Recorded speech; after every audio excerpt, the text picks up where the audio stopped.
Hey, kids, how would you like to hear this on the screen instead of the great show you came to see?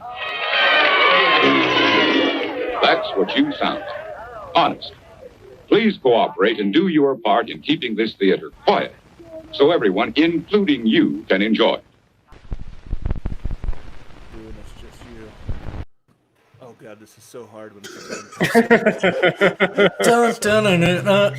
Oh, here we go. There it is. Look, we got a little music. Fire pulse. Excitement. Thursday. Everybody get excited. Let's go. What is up, everybody? Welcome into the DNVR Locker show. Thursday edition. It's a rough got a lot one, of sleep. It's been a rough week. Man. There's been a lot of things going on. I'm your host, Adam Mares. I'm joined by esteemed colleagues today. I'm very excited. Everybody's in like a great mood. Very, very excited about that. We got D-line, parentheses there. What's up, guys? Couldn't be in a better mood. Why are we in a good mood? I was going to say, you couldn't be in a better mood? I don't feel like I'm in that great of a mood. It feels like a little bit of a misnomer, your intro, but all the same. What's up, dude? Let's make it happen. You want to know what it is? I just drank coffee, and like you're always like, coffee gives you that like hit, hype, adrenaline, a little. Yeah, it's an upper. For me. Here it is. I have no idea. Drugs. Yeah. Okay, I know what it is. Starbucks, good stuff. No match for Dutch Brothers. Over here, we've got a Justin Timberlake quote. Perhaps. We have a little JT going on. I'm not talking about the handsome one. I'm talking, of course, about Brendan Vogt. Nice. Nice studio there today, Adam. You're killing it. Yeah, good, isn't it? Yeah, big Guantanamo vibes. Let me out.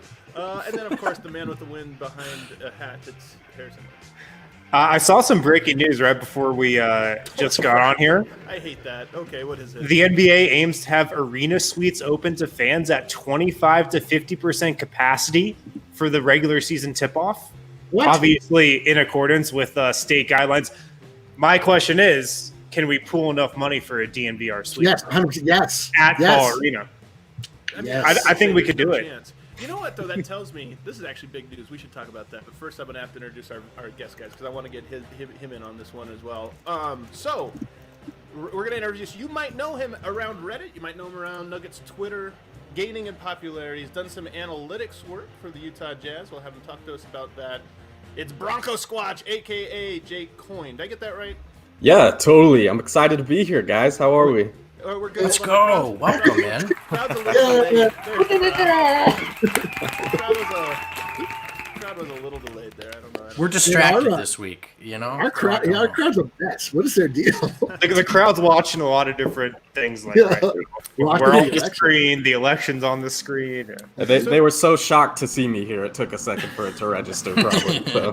They thought it never happened. Give us as we get started here, just kind of familiarize yourself. People on Reddit have been clamoring for you to be on the show. We've been wanting to have you on the show for a little bit. They haven't. Did I use that word wrong? Sometimes I use it. No, it was a good verb. I liked it. Yeah. Okay. Give us a little backstory on you, because I know you've worked in the NBA. I know you're very well versed in NBA analytics. A Nuggets guy, even though you're in Utah. Is this correct? This is right. Grew up in Denver, currently in Utah. So, but yeah. I think people on Reddit and Twitter like to see me because maybe my takes are so grounded and I try and back it up with a lot of facts, but I'm prone to some bad takes every now and then, which I'm sure we'll get to later. Everybody has bad takes, though. This is the thing, man. This is the thing. So many. There's so many. If you're going to have to fire off takes, especially if you do what we do, and we're on every single day, you're going to be wrong sometimes. You just have to. Mm-hmm. That's human nature. Yeah, you could try to be right sure. sometimes. You know, Eric, you're never right. I don't think you've. I mean, do you remember when you've ever been right about something? Don't make me invoke this. Don't make me invoke this. I single-handedly called the ascension of Jamal Murray into the playoffs. No, single-handedly.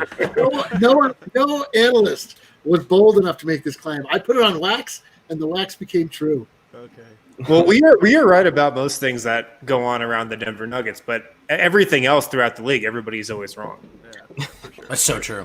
Go ahead. But yeah, I was just going to say, I haven't done any analytics work for the Jazz, but I am employed by them in the media side of things. Okay. But currently I do analytics work. One of my projects right now is with a guy named Colin Montague. He's the analytics guy for the Sacramento Kings.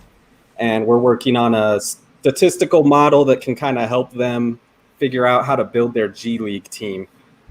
That's about as deep. That's about as deep as I can go into that one. And then another project right now, I'm working with a guy named Zach Knowlton. He won the Open Division at the Sloan Sports Analytics Conference. I know Zach. I know Zach. I've actually met him a couple times, had dinner with him. He's good. Oh, yeah? Yeah, he's great. He was actually in Colorado. Fan, he was but, living there. Whatever. But yeah, just don't try to crowdsource the Kings draft pick with your guy in Sacramento. That went wrong once. Yeah. I would be surprised if they took my opinion that seriously. But yeah, and so I'm working with Zach, and we're doing a project with a company that's in Chicago that can kind of do tracking data for college sports. It's some really cool stuff. So that's cool. Nice. Well, we're excited to have you on because we have a lot of topics today. We're going to play. I'm very excited about it. Every now and then we think up a game, and I get really excited about the game, and I'm excited for that one. But we're going to couch it first. I want to go back to Harrison's report here, or Harrison reporting on a report about the NBA now. Oh, so suites will be open, which it kind of makes sense. Suites are kind of divided. Like, you know, there's a little They're bit 100% divided. No, they're not 100% divided. Like, if you remember at Pepsi Center, you can go right up to the walls of the two suites and be like, You know what you divide things with is a wall. Well, maybe maybe they'll put a little plastic piece or something. Yeah, there, if Target can find some plastic to put up between every checkout counter, I think arenas can put up some plastic between the suites. Okay, but it sounds like they're going to allow some people in. This tells me a couple different things. One thing it tells me is that there's a good chance media will be there. If they're going to allow those, people inside of the arena, I'm guessing that media will be allowed because you can very easily social distance the media inside. But having at least some fans here, at least there'll be a little bit of crowd noise. Like, can the people in the boxes generate enough crowd noise that it's not awkward? Yeah. Go ahead, Squatch. Oh, I was gonna say, well, let's hope that it's not just the people in the suites. Maybe they can pipe in some crowd noise along with them or something. So, yeah, man. And the other thing that if you watch NFL games, they have a very, very sparse crowd, but people are still able to generate enough noise to make it feel like it's not empty. And you got the reverberations, the acoustics of a closed arena. We can make this happen. There could be some crowd noise at Ball Arena because our guy, CEO of Western Union, maybe like the best courtside Nuggets fan, will probably be in a box. And that guy is freaking loud. That guy's a great fan. Maybe number 2 to Eric of all of Ball Arena's fans. My instant reaction was this is potentially a bunch of money for the league. So like maybe the NBA doesn't have to resort to gambling money and liquor money and any other vices that they want to tap into. This could be a big stream of income. In my experience, it's never one or the other. If you get the money from the box and you also have this money available for the gambling, I just think you will take both. Especially if you're probably going to lose a lot. So I don't know. Maybe not the prostitution. And maybe not the prostitution. They can avoid that now. Yeah. Good call. We'll wait on that one. It is going to be weird though, because let's be honest, box seats. That's usually it's an upper class seat, so it's going to be. This is one of those things where it's like open to corporations, and there's a lot of corporation suites, right? I mean, that's most of them are. So right. A lot of suites are just rented out like year round. Like a corporation just has the suite to every single home game, like the same corporation. I got to think the Ball Corporation probably will have a corporate suite. Yeah, that's a good point. Yeah. I mean, it's true. If you can only get so many fans in the building, then you play to the rich base, right? And you sell the expensive seats. So it's a good call. That's good news. I think it's interesting news. A little hopeful, I guess. Maybe that things can move towards more and more fans arriving. Should the health situation across the country allow for it later on in the season. I also want to move on to another thing because that was a curveball that just kind of dropped for us. But we talked about this before, Bronco Squatch. I'm really curious. Bronco Squatch. Hey, you can call me whatever. Maybe Jake. Whatever Maybe you Jake. put in that little box, you will get called. I still call him D-Line Co. So it doesn't. I mean, The reason I use these names so much, besides my regular name Jake, is because nobody's gonna remember some tweet by a guy named Jake. This is very true. They'll remember something from Bronco Squatch, Yeah, so. Wind isn't even my last name, actually. There you go. I'll tell you what, man. If I could go back in time 7 years, I 100% would have created a fake name for I don't want anybody to know who I am. How do you think it would have worked though when you started the media company that you were like a face of? Do you think people would have figured out who you were eventually? Keep it going. For the longest time, I thought Vic Lombardi was a stage name because that's like the perfect name. It turns out it's true. It's the perfect name. So I would have been like, I don't know, Johnny Elway or something like that. So Kendrick Perkins. Kendrick Perkins today, when he speaks, he says something. So to be honest, that's what he said. He says today in a report, to be honest, I think the Lakers are going to lose Rondo. I really do.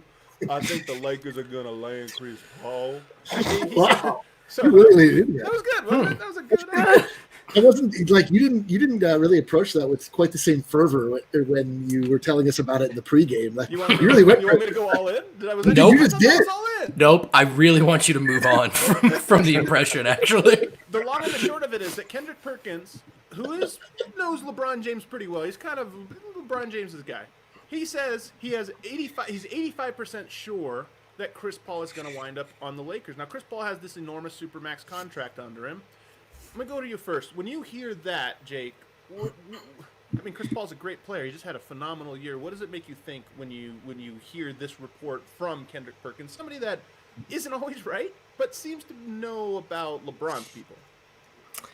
Well, I think from a shallow level, I think Kendrick's doing a great job attracting attention to his show. That's for sure. Yeah. But I think maybe when he's having his conversations with former players that he knows, maybe he's getting wants confused with actualities, because I don't really see a real route for the Lakers to be able to pull off a move like that, just salary-wise even. I think the Thunder would have no reason to want what the Lakers would offer, and I don't think the Lakers really have a package to offer.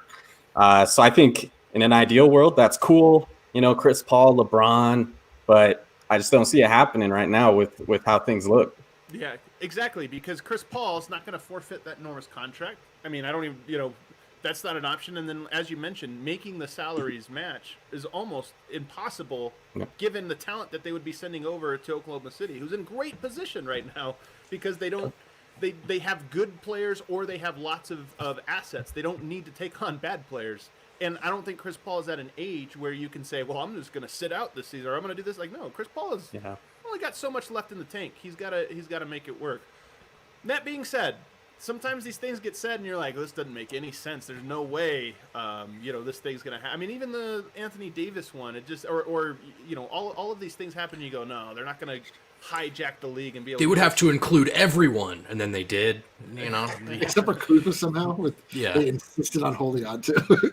Oh, I know, man. The poor Thunder are going to wind. Who would be more screwed over? Kuzma having to go to Oklahoma City after being famous for all these years, despite not being that interesting or anything, and then all of a sudden going to Oklahoma City where we could completely forget about him. Or Oklahoma City would be like, all right, I guess we have Kuzma now to build off of. This is what we're left with.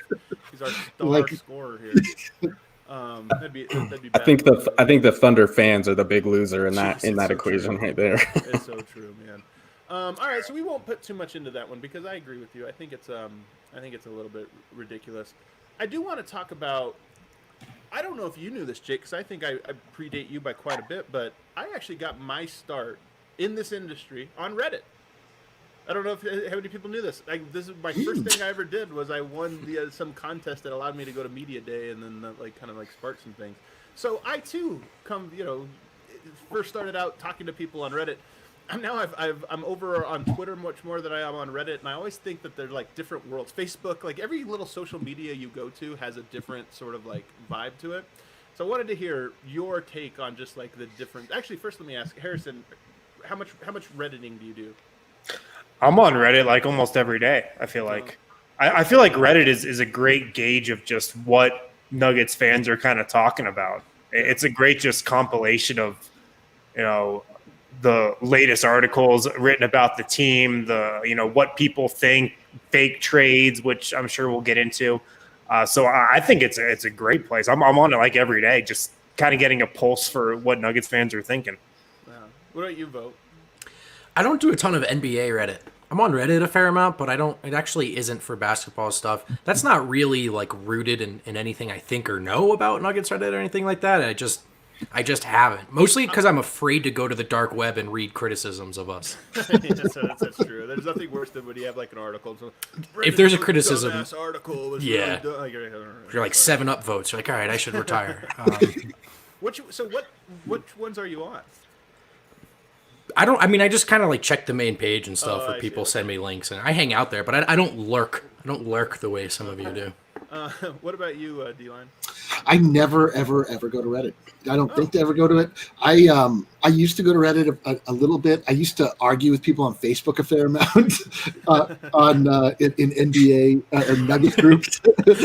I'm just trying to imagine what I that. know, dude. I used to fight It's the like ultimate. several years ago. I just would fight tooth and nail defending the idea of Michael Malone not being an idiot, the front office not being incompetent, and the fact that the Nuggets were swirling into disaster. Yes, and the DNVR Discord is lit. That's It what. actually has become super lit over the last Yes. really Yeah, since the there's bubble always began. the conversation going on in the DNVR Discord. I think this is true of most like private chats, right? Because you have to be a member to be inside the Discord. So anybody that pays the barrier of entry, like they're naturally sort of weeds out the people that are Yes. not vested in the conversation. It's like, no, I'm paying for this, so I might as well not dirty the waters. Yeah. By being Absolutely, and we'll if you dirty the waters, we'll kick you out. Beat it. exactly. You get out of there. So Yeah, but so, like as soon as I like really discovered Twitter in a real way and realized that Twitter is literally just a place where you can just deliver one-liner after one-liner after one-liner, I was like, I'm home. This is my place. But what I like about Reddit, it's like kind of a graduation from, remember those like real GM NBA like message course. boards that everybody used to be on? NBA Reddit is just kind of a graduation from that, and that was like really the first instance of like NBA communities forming. Yeah. I was gonna say I'm on birding on Reddit. It's nobody's surprise. It's very helpful for helping you identify birds and having great. I'm sure there's a big crossover between NBA Reddit and birding Reddit. It's all the same people. It really is. It's all the same people. All right, so Jake, those are our experiences here. I want to hear your experiences. You're just moving over to Twitter, so you're a little bit more of a noob over there. But I want you to hear you compare the two communities in your experience. Nuggets Reddit, Nuggets Twitter. Yeah, so I think kind of like what D-Line was saying, Twitter is really good for one-liners. You can just put out a thought, short and sweet or short and not sweet. And I think the difference is on Reddit, there's like a lot of room for you to be able to discuss like in depth a lot of really cool things. And I think on Twitter, you're more likely to get a tweet that'll just say, oh, why didn't he play Michael Porter? Malone should be gone. But then on Reddit, you can get a little deeper into even the bad takes. And I think it's a lot better for education of yourself as a Nuggets fan, because I think you can really get into good discussions.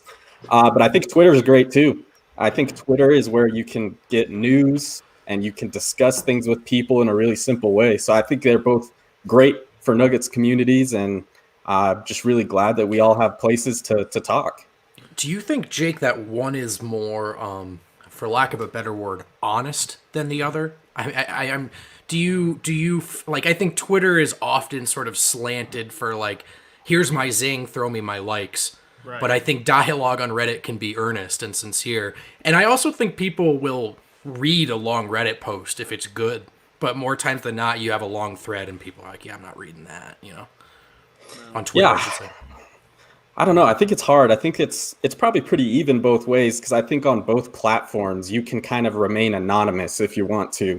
Yeah, totally. Reddit, you just can have a username. On Twitter, you can just have the basic profile photo and your username looks like a Russian bot, So I think on both platforms you can remain anonymous if you really want to, and that kind of opens the door for worse discussion, but there's space on both for good discussion too. So I think with Reddit, it's easier maybe to find the thing you're looking for. Like sometimes if you're off Twitter for a couple hours during a game and then you go on, it's just like you have to scroll for forever. And you're like, where's that thing I was looking for? Whereas with Reddit, you can always go back and be like, okay, here's the conversation. I can find this one or what have you.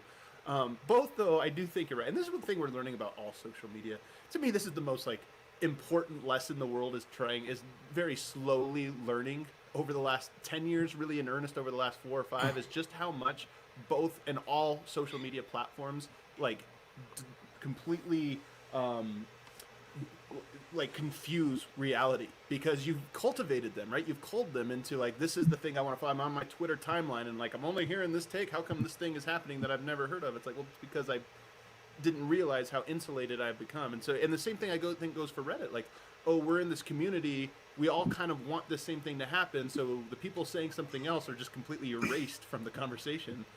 Sometimes, like Reddit does that thing. If you get downvoted too much, it just completely disappears. That famous example on this with Reddit was EG, who doesn't, let's be honest, doesn't always have the greatest delivery of his, of his takes. But he was early to the Jokic thing, wasn't allowed to say it because everybody just downvoted him into oblivion or whatever. So these things happen with social media, where I think it's very, very hard to have to like not get the blinders on. The more you're, and this is the thing about what we were talking before, the more followers you get, the more difficult that becomes, because you have to deal with all of the crazy, and you're just like, God, I don't want to log on a Twitter today. I'm just going to get yelled at by everyone. The Lakers series, my God, was that tough on the psyche? Like, people just nonstop telling me to kill myself, and I'm like, I don't know. I'm just saying I like the Nuggets, guys. Sorry.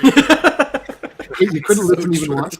The funny thing, my favorite part about social media criticisms, just in general, though, is like, we're just like, oh God, just all of these, like, and really what we're talking about is just people. Like, we just don't like people. We just don't like hearing what people have to say, because social media is just allowing you to hear people, and that's what we don't like. We're not interested in hearing people. Yeah, I think that social media has just become like such a regular part of like everything we do, and it's crazy that we can have all these people that we don't know, and there goes Adam, but that these people can Adam just got doxxed. That these people that we don't even know, but we have a common goal, like Adam was saying, we all want to see the Nuggets win, that we can kind of get behind that and have good discussion about it. It is important for me anyway. I mean, it doesn't necessarily take me out of my bubble, but we used to do Stiffs Night Out. We do watch parties at DNVR. Of course, we have the bar now. And there's something grounding for me about putting a face to these accounts. Oh, you know what I mean? That are just in my sort of circles and echo chambers here. And yeah, to just remember that there are sort of like real people out there. Also interesting how the conversation is very, very, very different at the bar. We're usually very respectful, very interested in each other's opinions. Oh, yeah. Some of those same people would like gladly tear me to shreds on Twitter for saying the same thing. So it's a good experience for me to make sure this isn't just strictly online, because then it would be really disingenuous for us to say that we have any sort of connection to the fan base or thumb on the fan base, because that extends far beyond Nuggets Twitter. And most people are not on social media, or they just haven't found, what, I don't know what I have, 12,000 people, following me on Twitter, whatever the numbers are, people that listen to the podcast or watch the shows or this or that, like, that makes up the tiny fraction of actual Nuggets fans. So the representation you get is always like skewed. Right. You guys see my dog nesting in my hot dog costume?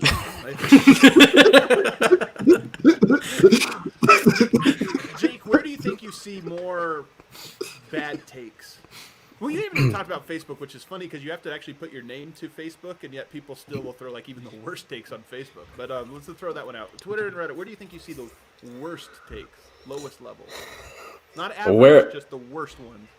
Where I see them is probably Reddit, but I think part of that might just be because it's easier to see what everybody's saying. Yeah. On Twitter, there's people that you don't follow, and they don't interact with you, and you never know what they say. True. But on Twitter, Reddit, you can also throw something out there, and it will just be gone. If you throw it out there at noon on a Tuesday, it'll just be gone in an hour. Nobody's going to relitigate it.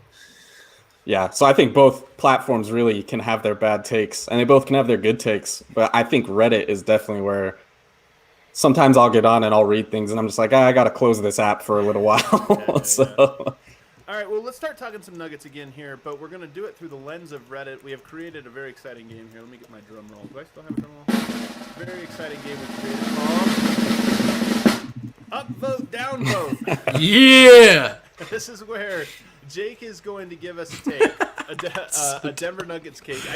Harris, I know I'm hearing that my volume could go lower. I'm just getting closer to my mic. The program, the software we use, it just sucks at leveling audio. But what we're gonna do here is, Jake, I want you to give us a take you hear about the Nuggets, and we're gonna determine whether we upvote that or downvote it, and then we'll form the conversation for us. So give us. You run into a lot of good and bad takes. Let's hear a common take you're hearing. Well, let's start a little lighthearted, guys. What about this take? Juancho Hernangomez will be a better movie star than he is a basketball player. I downvote this. I downvote it so fast. This is a downvote for me. Yeah, because you love Juancho as a basketball player, right? Eric, did you mute yourself? Yep, you're still off. Yep, he did. Am I muted now? Yeah, right. Now you're good. I'm gonna upload that. I think Juancho's like his animal magnetism is. I feel like he's gonna jump off the screen, and he was never able to even jump off the bench in Denver. So I like that your argument here is that it's not because he's a bad basketball player, but because he's going to be a great. Oh, he's going to be. Yeah, I mean, give me a break. He's gonna just. I don't know. He's got that Spanish thing going. He's got. I just can't wait to see it. Yeah, he is a Spanish person. I know, but he is Spanish. That's correct. He like carries it through. Like he's got a smoldering eye. Like I'm very curious to see how Juancho plays the bad boy. Because I can't see it. I mean, just knowing him, I just can't see it. Like the guy when he was in Denver couldn't go like 10 seconds without smiling and just like cracking or complimenting someone. But now he's trying to play the basketball prospect from a troubled past. I'm curious to see how he fills that role. We need to know: are you upvoting it or downvoting it? I'm downvoting it. Also, because I'm a big Juancho believer. We're at one the type of player he is. One down to vote, 3 upvotes. Okay, that's a net 2. This is dude, I'm all in on this because I'm gonna be real. 0. I wasn't gonna see a lot of Juancho Hernangomez on with the Minnesota Timberwolves. Just wasn't really gonna pop up on my radar day to day. But if he's a movie star, that means more Juancho in my life, more Juancho in everyone's life. Juancho. All right, Jake, give us the answer here. Deserves a W. Oh, it's a downvote for me, man. Damn. Unbelievable. I think here's the thing, though, because I don't think that player success happens in a vacuum. I think it has a lot to do with circumstance, and one of those circumstances is that he's on an organization that's pretty crappy right now, unfortunately. So he's going to have to make himself into a good player, likely in Minnesota. And I don't know, that certainly hurts. Well, he's off to a good start by skipping training camp to hang out with Adam Sandler. Yeah, he's really just got to put his foot down. He's getting his movie start with Adam Sandler, who like never cuts people out. Like once you're in, you're in. So. That's right. Yeah, that's a great point. Get in on that circle now, man. All right, Jake, give us another one here. All right, guys, this next one's a little bit deeper of a cut, but it's one that I see from multiple people on social media. The Nuggets would be a significantly better offense if they still had Chris Finch on their coaching staff. I love this one. All right. This is a downvote for me. This, man. This is a downvote for me. I think more of a reason, and I've said this before, more of a reason why the Nuggets offense looks different than it did, in like 2016-17 is because like they didn't have this Jamal Murray guy who's individually just this like incredible offensive talent that just, is going to take this amount of shots per game and is going to have like, this many pick and roll possessions per game. They didn't have that guy in 2016-17. So the feel was just totally different. And I feel like that's why the offense looked different. I'm going to upvote this one. The word significantly changes it. If you just said a better offense, I think I upvote this significantly. I don't think coaches make that big of a difference to those types of things overall. And I also would put another caveat on this to say that the playoff offense, I think, would not be true. But regular season, I do think there's something to. He had a very laissez-faire approach to the game, and I think it actually works in the regular season. This idea of the execution is maybe not as important as the spacing and the spots that you are on. I think he's very good at that. But when he left, Millsap arrived, Gary Harris became terrible, and other things happened and Danilo Gallinari was gone, who was a very good stretch four. Some other things happened at the exact same time that made it seem, I think, like this was a 1-to-1 ratio when it was not. I think we all get excited when we've learned an assistant coach's name and can ascribe any sort of characteristic to them because we don't really know with these guys. So few of us have any insight onto it is true that the offense was better when Chris Finch was here. And it is also true that maybe the most successful year in New Orleans with the Cousin Davis pairing was with Finch there, despite them not having guards or wings and proper spacing. But like, how many of us who feel this way could actually articulate what Finch's vision is, why it's better, and like what he did well in Denver? I just think we have correlation. There may be causation, but I think a lot of us are assuming it. And I don't think any of us really know what kind of an impact Chris Finch has. So I am going to downvote it. Is this mic better, by the way? Is it louder? Mm-hmm. Much better. It is? Oh, Much hey, better. maybe we did fix something here. What do you know? Eric, where are you going? I'm going to downvote it, man. I feel like Chris Finch came in and sort of like laid the groundwork that we should run things through Jokic, but I don't know how much more you can really improve upon that just general notion. Yeah. It's like at a certain point, people are supposed to cut and move and do things sort of inherently on their own that they sometimes do, they sometimes don't. I feel like his laissez-faire attitude, as you say, jives very well with the one Nikola Jokic, so that probably was a nice kismet there. But it's like you say, I mean, how much do the coaches like really matter when you get down to the business of putting the ball in the basket? I mean, you sort of like set the overall stage, but then So also had the 5th best offense in the league this year. That's right. They had the 4th. They had the 4th best in the league in 2017 when Chris Finch was here. It's my favorite. Yeah. All right, Jake. And then they made the Western Conference Finals, so it's fine. It's fine. Yeah, Jake, what do you think on this? I'm downvoting this one with you guys. I just think coaches are important, but I don't think on a day-to-day basis throughout a regular season. It's not like Chris Finch was installing a new offense that could beat every team uniquely. Right. He was probably part of installing that offense for him, but I don't think it was him that made it so good. I think it was the personnel, and I think it was them playing a little quicker back then, for sure. and things like that. Yeah. So. I think the other thing about like Gary, for example, teams start going under on the handoff with him. I mean, just a little bit more scouting of like, oh wow, this Jokic guy, he was so different. Teams guarding him those first few years, just like it's a complete surprise. After a while, you're like, okay, this is the thing that makes him 5% worse. So you start to do some of that stuff and make things more difficult. So, I think that's so. Where do we get out with that? So Harrison was up, Adam was down. So I'm down. Are we 100% down on that? I am. I want the record to show that I was up with several caveats. One of them being that I think this was much more of a very minor change in a regular season. Playoffs, you just start running the things you're supposed to be running and executing the way you're supposed to be executing. And so that's a -3. Sorry. 3.5. The thing about the team in 2016-17, just the talent level was so much less overall than it is now. Like Jameer Nelson was the starting point guard, perfect for what they needed at the time. I love Jameer, man. I love Jameer. Moutier was the backup. Jamal Murray was playing shooting guard. So that's true. All right, that was a really good one. I like that one. Yeah, What else you got? All right, guys, this one could be heavily debated. Oh boy. So if assuming that they both stay healthy, fully healthy, and they both achieve their full potential, you should keep Bol instead of Michael Porter Jr. Wow, man, you're coming. I can fire assume they here. both stay healthy. Yeah. Yeah, so full health, and they both hit that ceiling that they each have.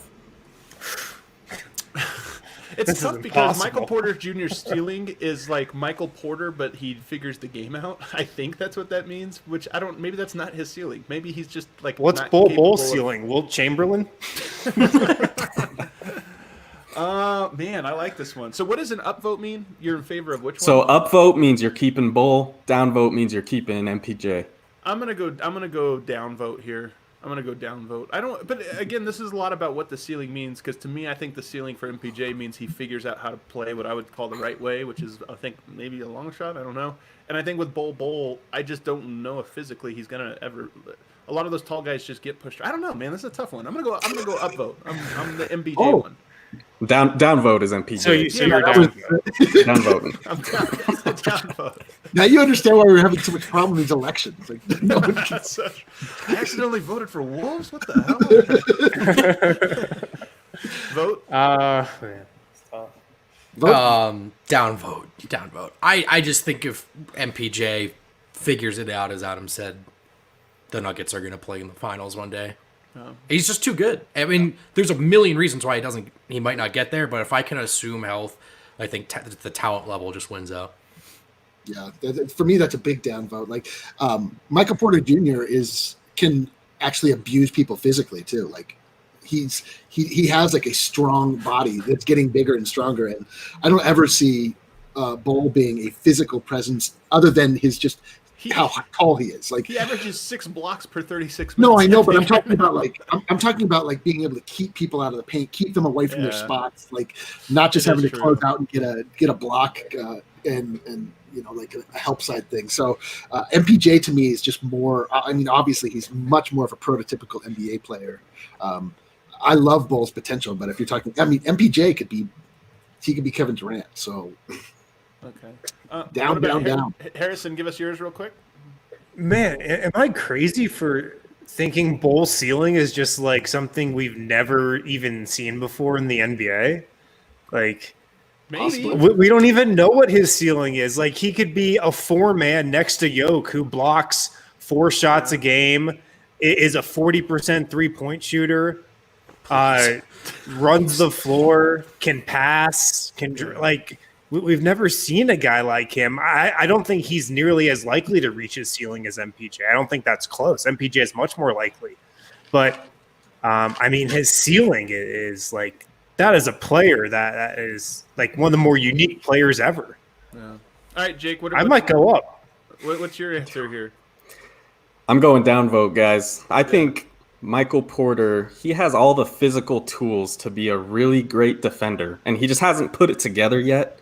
But I think on the defensive end, he just has a lot more of the physical tools to be really good than Bol does.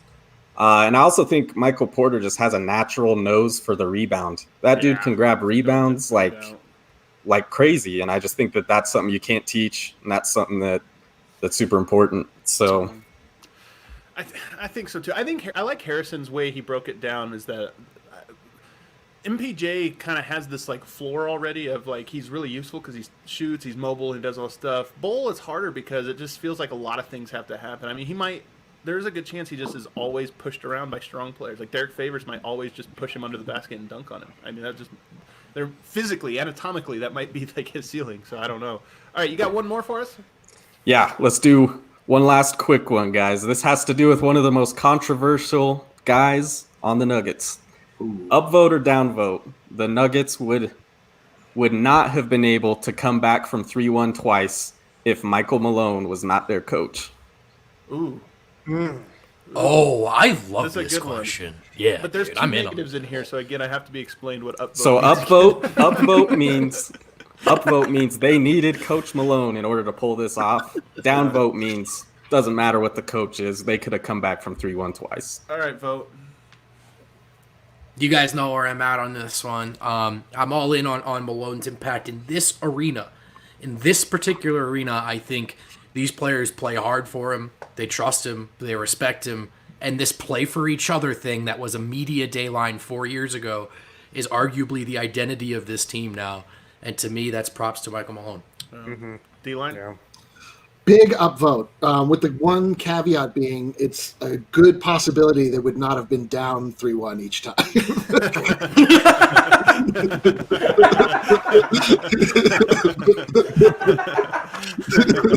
That's a great one. Harrison, where are you at on this one? I'm upvote. You needed the perfect combination of things to come back from 3-1 twice. You needed like the play on the court, but you needed the belief. You needed the buy-in, and Malone was the hub of that for sure. He was the catalyst of that. Yeah. I'm upvote too. In addition to that, I think tactically, like he made a bunch of really good adjustments. I think he's a good playoff coach. I mean, some of my things with Malone, I think he's obviously stubborn. I think he even tells you that he thinks that's his weakness as well. Those things sometimes bear out in the like Michael Porter Jr. situation, or the Nurkic Jokic combos, or some of that kind of stuff. But I think that one, culturally, this team was built to be able to overcome adversity, and that was through years of him being the head coach. And then two, I think he coaches maybe too often during the regular season like a playoff coach, but when you get to the playoffs and you actually have a guy who's thinking about a lot of these tactical adjustments, that works in your favor. And he certainly outcoached Doc Rivers. And I even think down the stretch of the Utah series, early on, you thought like, okay, maybe this isn't. But he made a bunch of adjustments, and I thought Denver, once they got their footing, they just looked like an awesome team in both of the series. What do you think, Jake? Yeah, I'm an upvote here, guys. I think Coach Malone has been awesome for the Nuggets as far as their toughness and their attitude. I don't think there's anything wrong with being a little critical of him. Like if I were to you have to if I were to say I wanted an out of bounds play drawn up, Coach Malone would be pretty far down the list of head coaches. I think he kind of struggles with some of the X's and O's, but he's just phenomenal when it comes to the locker room and really building up the team. So I don't think they could have done that without him. Man, that was a fantastic segment. Those are fantastic questions. Those are good, man. I upvote that segment, and I double upvote the questions. Man, that was fantastic. What do we upvote or we downvote the graphic? Well, actually, you know what? I downvote it. You went with Bronco colors here. Those are the colors from the side. Those are the Reddit colors. Those are Reddit colors, Adam. Okay, well, it looks like a Bronco. I thought you got your media career start on Reddit. I don't remember color. Okay, the topic. Here's today, a line. The final topic here today, guys. Zach Lowe did a season primer today, and he talked about a bunch of teams in the NBA. But of course, two of the big names when we talk about trades, the trade market, the two biggest names that repeatedly get brought up are Bradley Beal and Drew Holiday. We've spent a lot of time talking about Drew Holiday recently. Bradley Beal was mentioned specifically in Zach Lowe's article as somebody that Denver will probably continue to have conversations about and maybe could be a fit there. But unlike Drew Holiday, where we talk about maybe they can get him without Michael Porter, I don't know if that's true of a guy like Bradley Beal. I think Bradley Beal, he's really good. He's in his prime. There's years on his contract, 2 years left, plus a $37 million player option. So there's a good chance there's 3 years left for him. Jake, what do you think about that situation? Bradley Beal coming to Denver if it were at the cost of a Michael Porter Jr. Let's just start there. Yeah, well, I think first off, it would definitely cost Michael Porter Jr., especially after Bradley Beal signed that extension. Yeah. So he's under contract for a little while. His value is just going to be through the roof. It's going to be crazy. He's entering some of the best years of his career. What you would expect. Yeah, he's incredible, and he's an incredible player, and it'll take a lot to get him. But as far as him coming to Denver, I was actually pro Bradley Beal so much, probably only 8 months ago. Okay. And that's because I didn't believe Jamal Murray could ascend to what he did. Yeah. And I said up at the trade deadline, and they couldn't have traded for Beal at the trade deadline because Jamal Murray had a poison pill contract. Right. But I said at the deadline, I was like, this summer, I might trade Jamal Murray for Bradley Beal because Jamal might not ever hit that ceiling, but the Wizards, they could take him and he could kind of play next to John Wall. And I just thought that was a perfect trade. But once Jamal really ascended, I kind of saw Bradley Beal as not super important to the Nuggets because he does a lot similar to what Jamal Murray does. They're actually both really good pick and roll players. The Bradley Beal, Thomas Bryant pick and roll is really good. But yeah, I just kind of look at him and Jamal Murray next to each other. I see guys that are, both 6'4" and under. I see guys that do a lot similar, and I just think, well, now that Jamal Murray looks how he looks, I just don't think you need to make that move. That's such a good point, man. I think that's a great take. I think, your sunlight. We always do these at noon, and then you just at noon, dude. It's the exact 30-minute window. I might just move again.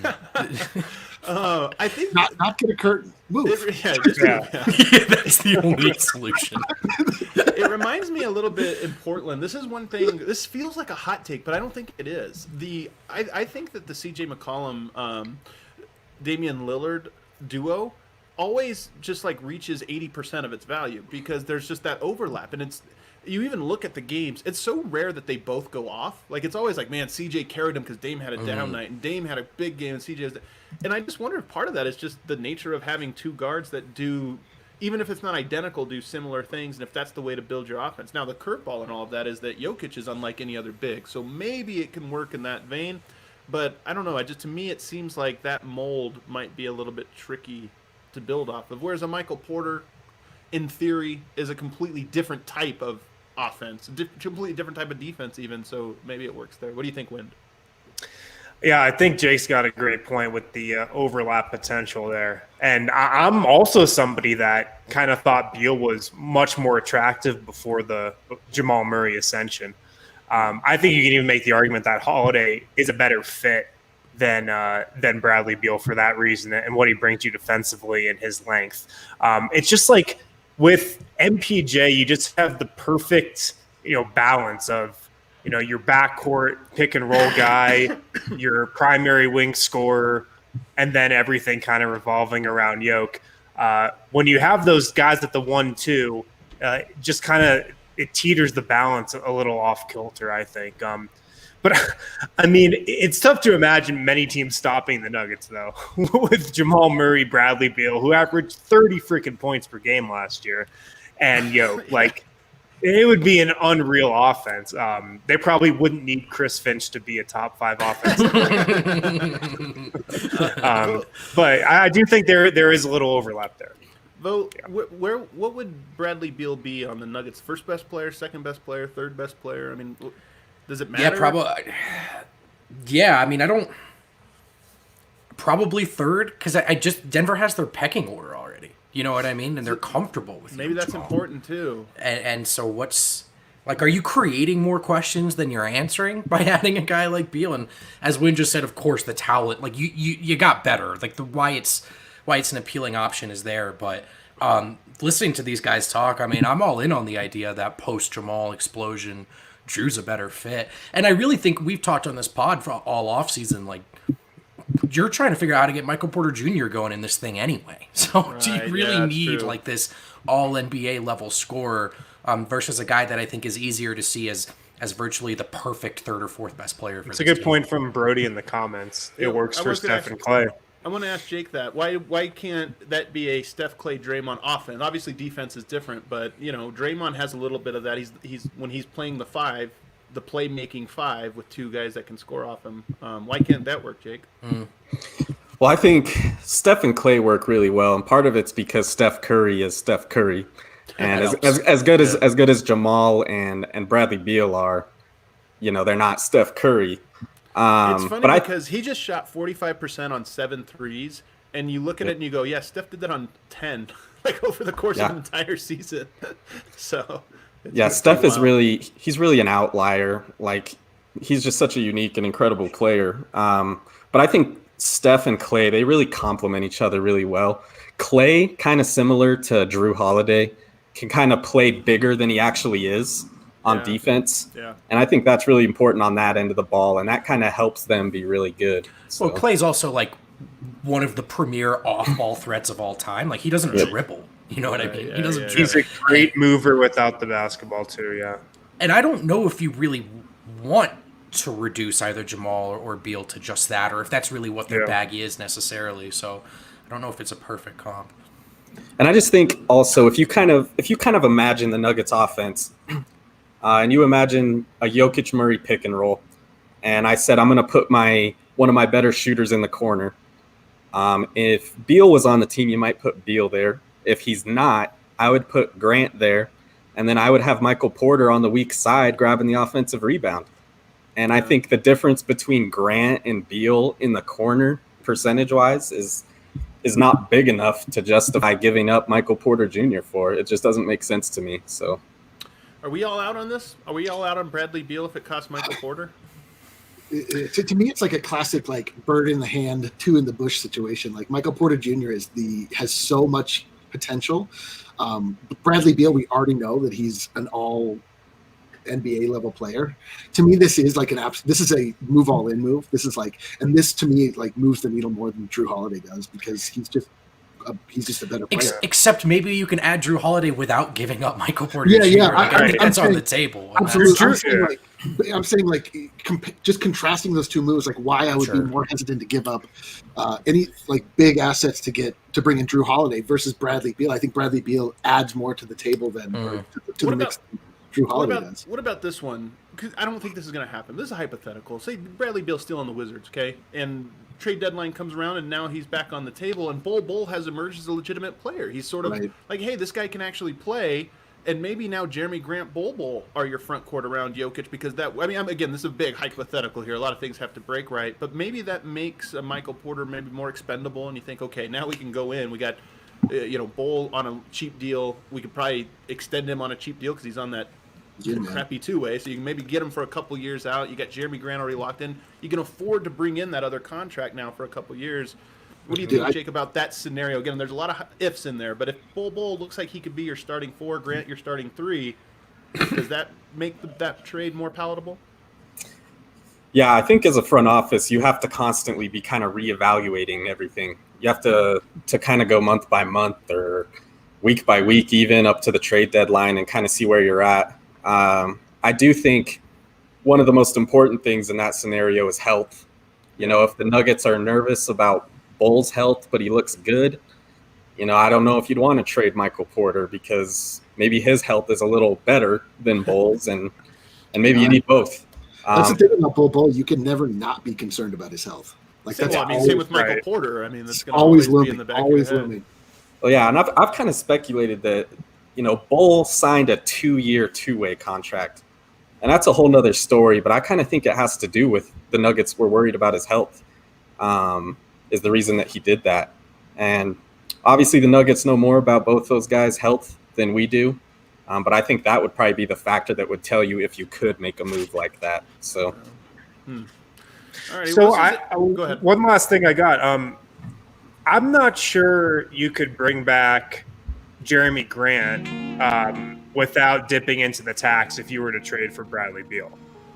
You know what I'm saying? Right. Because you're bringing back so much money with that Bradley Beal deal. And this is even factors into the Holiday deal a little bit. There'd be a lot less money if you bring in Holiday to get Paul back, to get Mason Plumlee back.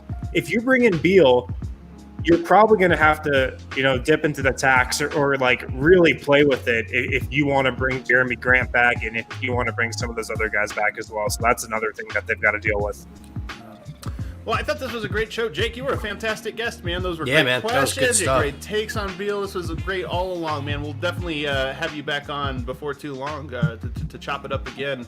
And as an eventful 7 weeks are ahead of us, it's funny. Like, election not quite all the way over, but felt like that was like the big thing that was on everybody's mind. Once if and when that gets out of everybody's mind, the NBA is like, here, it's kind of back. We got a draft, we got free agency, we got training camp that are all happening. We count them now by weeks, almost days. So, Jake, anything you want to share before you get out of here? Nah, thanks for having me on, guys. I think it's really going to be an interesting couple months for the Nuggets and for the league, and it should be fun to see what the Nuggets choose to do and what the league chooses to do. So. Absolutely. Everybody go give them a follow on Twitter if you're into that Indeed. kind of thing, at Bronco Squatch. You see the handle right there. And everybody else, we'll see you guys tomorrow. Thanks so much for hanging out. How do I get out of here again, guys? Do you remember how I think you end the broadcast or Is something. that what I hit the end I don't broadcast know. button right here at the top? Like, okay, then this goes, and then it goes, Dun.